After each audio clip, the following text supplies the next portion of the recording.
The Maharana Pratap Museum is a historical museum dedicated to the life and legacy of Maharana Pratap, one of the most celebrated Rajput warriors in Indian history.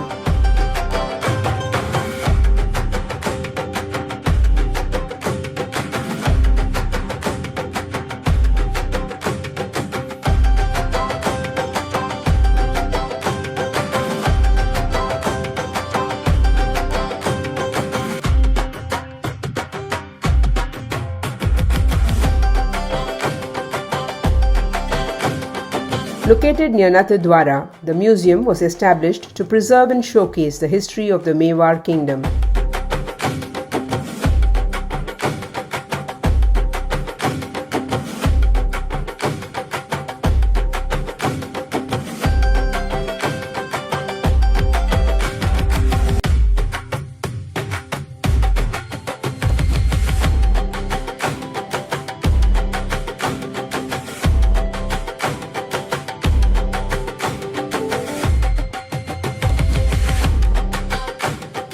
It highlights Maharana Pratap's resistance against the Mughal Emperor Akbar during the 16th century.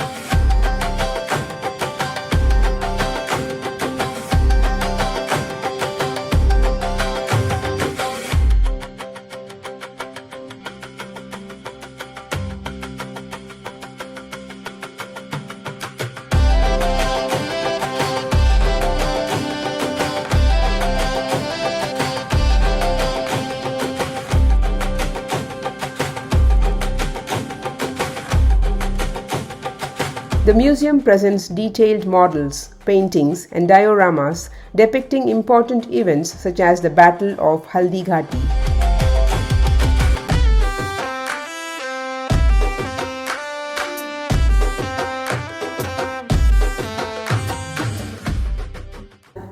ये दृश्य चूड़िया गांव का है। हल्दी घाटी युद्ध के बाद महाराणा प्रताप अपनी प्रतिज्ञा का पालन करने के लिए वनवासी जीवन व्यतीत करने लगे। उनके पास पर्याप्त संपत्ति नहीं थी, तो उनके वित्त मंत्री भामाशाह ने अपनी सारी सुख सुविधा को छोड़कर अपने राजा को स्वयं का धन 25 लाख रुपए व राजकोष में 20,000 अशर्फियां देश के लिए अर्पित की, जिससे महाराणा प्रताप ने 12 वर्षों तक अपनी सेना को संगठित किया, सैन्य शक्ति को बढ़ाया और मेवाड़ मातृभूमि को आजाद करवाया। कृपया अब आप सब आगे की तरफ देखिए। ये कुंभलगढ़ किला है। इस किले का प्राचीन नाम मच्छिंद्रगढ़ है। इस किले का निर्माण महाराणा कुंभल ने करवाया था। इस किले के अंदर 9 मई 1540 ईस्वी में महाराणा प्रताप का जन्म हुआ था। इस किले की ऊंचाई समुद्र तल से 3568 फीट की है। इस किले की दीवार 36 किलोमीटर तक फैली हुई है। इस दीवार का नाम ग्रेट वॉल ऑफ चाइना के बाद द्वितीय पायदान पर दर्ज है। इस किले के अंदर 360 प्राचीन मंदिर हैं। उन मंदिरों में से जग प्रसिद्ध महादेव का मंदिर सबसे प्राचीन है। कुंभलगढ़ किला यहाँ से 65 किलोमीटर की दूरी पर है। कृपया अब आप सब पीछे प्राचीन राजधानी चित्तौड़गढ़ का है। इसी किले के अंदर महाराणा प्रताप का बचपन बीता था। इस किले की तलहटियों में महाराणा प्रताप ने अपने गुरु से शिक्षा प्राप्त की थी। ये किला 12 वर्ग किलोमीटर में फैला हुआ है। इस किले पर जब भी विदेशी आक्रांताओं ने आक्रमण किया और उस आक्रमण में कोई भी राजा व सैनिक वीर गति को प्राप्त कर लेते, तो उनकी पत्नियां वीरांगनाएं अपने सतीत्व की रक्षा करने के लिए जलती हुई अग्नि में कूद प्राणों को त्याग देती थी, जिसे हम जौहर कहते हैं। चित्तौड़गढ़ में 3 मुख्य बड़े जौहर हुए थे। प्रथम जौहर 1303 ईस्वी में रानी पद्मिनी ने 16,000 स्त्रियों वीरांगनाओं के साथ जौहर किया था, सिर्फ अल्लाउद्दीन खिलजी के कारण। दूसरा जौहर 1535 ईस्वी में गुजरात के शासक बहादुर शाह के आक्रमण के कारण रानी कर्मावती ने वीरांगनाओं के साथ किया। और तीसरा जौहर 1568 ईस्वी में जब अकबर ने चित्तौड़गढ़ पर आक्रमण किया, उसी समय रानी फूलकुंवरी ने 7,000 वीरांगनाओं के साथ जौहर किया।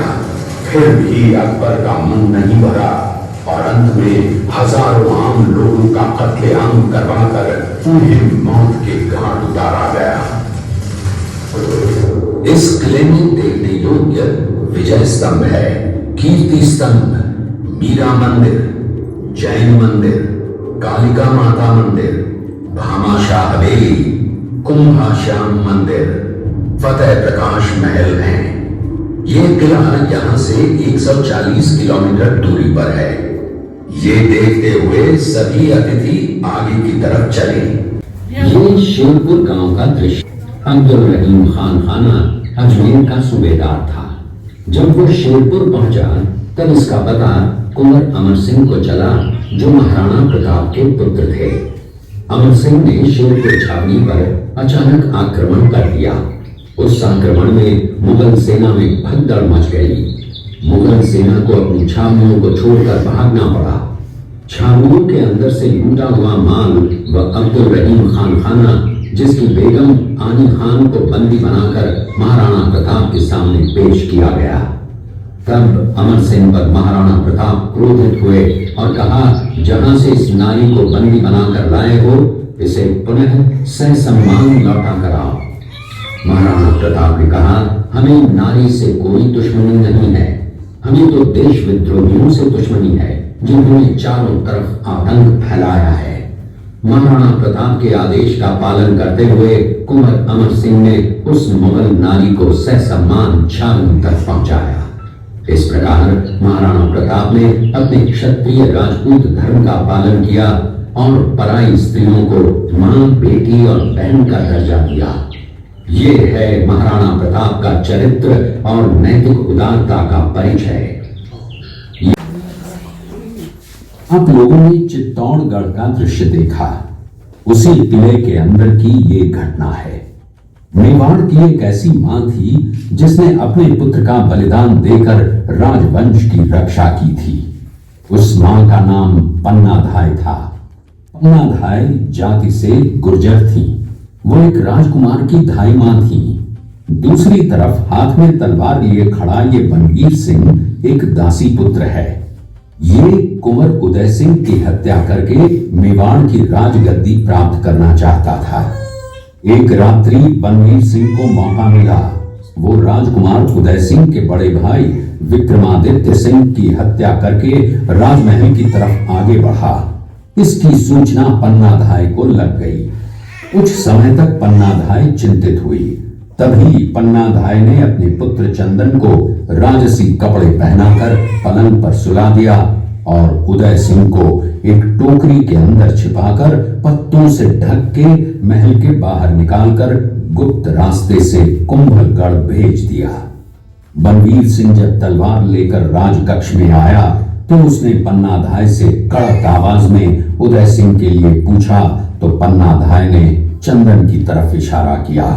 बनवीर ने चंदन को उदय सिंह समझकर चंदन की हत्या कर दी और ये समझने लगा कि मैंने राजकुमार उदय सिंह को मार दिया। वही राजकुमार बड़े होकर राजा बने और अपने नाम का उदयपुर नगर बसाया, जो यहाँ से 40 किलोमीटर दूर है।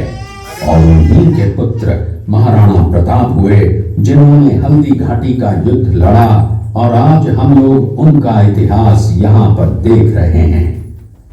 ये देखते हुए सभी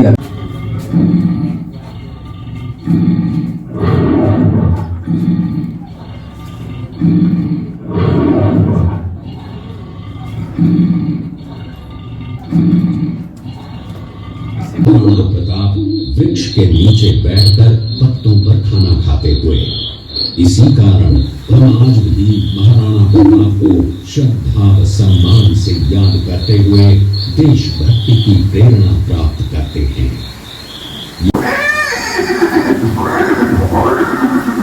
ये दृश्य महाराणा प्रताप और सुविख्यात स्वामी भक्त घोड़े चेतक के अंतिम मिलन का है। हल्दी घाटी युद्ध के बाद चेतक घोड़े ने 22 फीट के एक बरसाती नाले को पार किया। ये उसी समय का दृश्य है। पास में खड़े महाराणा प्रताप के छोटे भाई शक्ति सिंह हैं, जो पहले मुगल सेना में थे। बाद में वो महाराणा प्रताप की तरफ आए, माफी मांगी और अपना घोड़ा महाराणा प्रताप को दिया। ये देखते हुए सभी अतिथि आगे।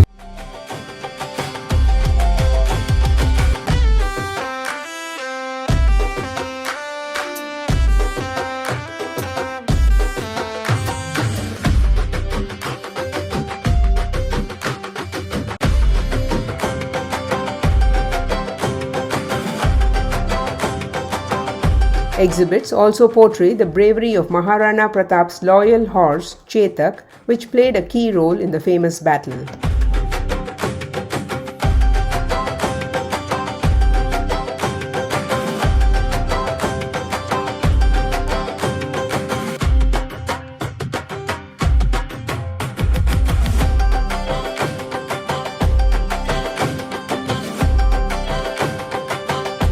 Visitors can see life-size statues and audiovisual presentations that recreate scenes from the Maharana's struggles and victories.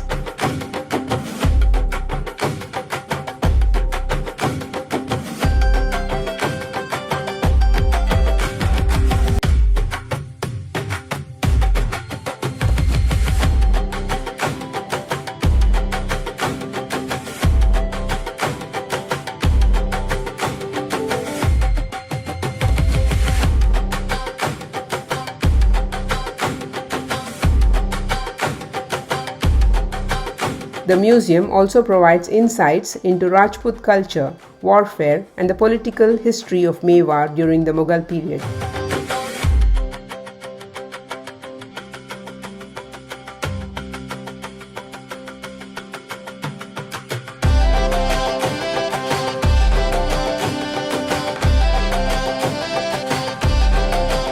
Today, it serves as an important educational and cultural site for visitors interested in Rajasthan's heroic past.